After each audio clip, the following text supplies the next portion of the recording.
and further to sound the alarm.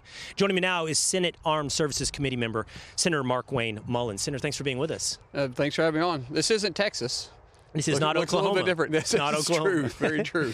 Now, glad to have you here on the lawn of the Pentagon. This story is incredibly concerning on multiple levels.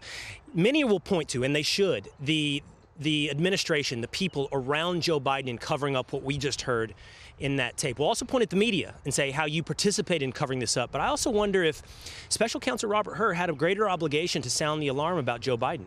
Well, you got to remember, he actually put it in his report.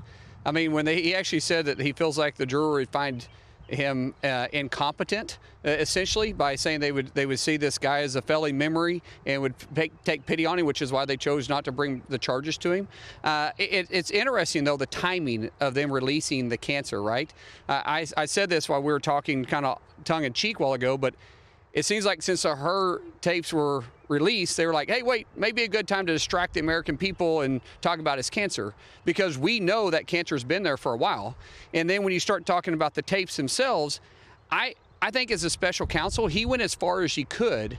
But then you had the left media that was completely covering it up. And they attacked Robert Hur. Of course they did. But you start looking at even Jake Tapper, and who has now wrote a book on this. He wrote a book pretty quick. So that means that they knew this was being covered up for quite some time. And now they're starting to say that he didn't even meet with for the most part, his cabinet members for the last 2 years. When he was in office, like a full cabinet meeting because his staff was protecting the president. It brings to the question, who actually was running the country? For all the campaign talk about defending democracy, that Donald Trump represents a threat to democracy, what is an actual threat to democracy? And I would suggest it is keeping a president in office who is cognitively declined and apparently terminally sick. And this is one of the biggest scandals I can imagine, Senator, over the last half a century. If the cancer diagnosis was put out to garner sympathy or to distract from the mental diminishment, I think it only highlights that all of this was held from the American people. And Congress. Keep in mind, that's very important. Remember how big of a story it was when Secretary Austin went in for surgery, and even the left was making a big deal that he was didn't let Congress know, didn't let the White House know, and that was a 3-day period. You have years. We know at least 2 years because they've admitted themselves that he didn't meet with the cabinet for 2 years, that his team was keeping him protected. So we know for at least 2 years the duly elected president of the United States, which would have been Biden, I guess, if that's what you're going to say, because he did get somewhat elected. You say, who was the bureaucrat? Who was the unelected official that was running it?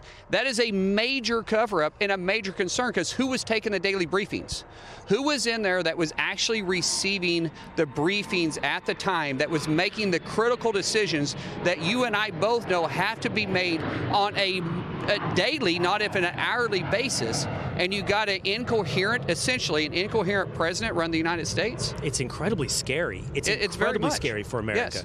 All right, we're sitting here on the lawn of the Pentagon. You're a member of the Senate Armed Services Committee. This morning, President Trump had a meeting with Vladimir Putin. It said that the call lasted 2 hours, and President Trump suggests this puts them on the path to begin negotiations for peace. When you have leadership in the White House, and it's led through peace through strength, not peace through appeasement, which is what you had the last 4 years of the Biden administration, you have a world that will respond, and it's taking time to reshape. Zelensky and Putin wanted Trump in the middle of this, not just because he's the deal maker, which he is. I mean, he is the deal maker. He literally wrote the book on it, but because of his leadership, because they know that you can stand by his word. What he says will actually happen, and he's actually smart enough to give them room to maneuver too. I mean, even in his post, he said, "Listen, I can get them at the table." I'm paraphrasing this. I can get them at the table, but ultimately they know details that I'm not even aware of that they're going to have to work out. But they're getting to the table, and who's leading this? It's President Trump. He said in the campaign he wanted to end the bloodshed, and he's the only president that could do it. Let's not forget, though, it would have never happened if he would have won office in 2020. All right, Senator Markwayne Mullin, always great to see you. Thanks, brother. Appreciate it. Hey, it's Will Cain. Click here to subscribe to the Fox News channel on YouTube. It's the best way to get our latest interviews and highlights. And click to subscribe to the Will Cain podcast for full episodes right now.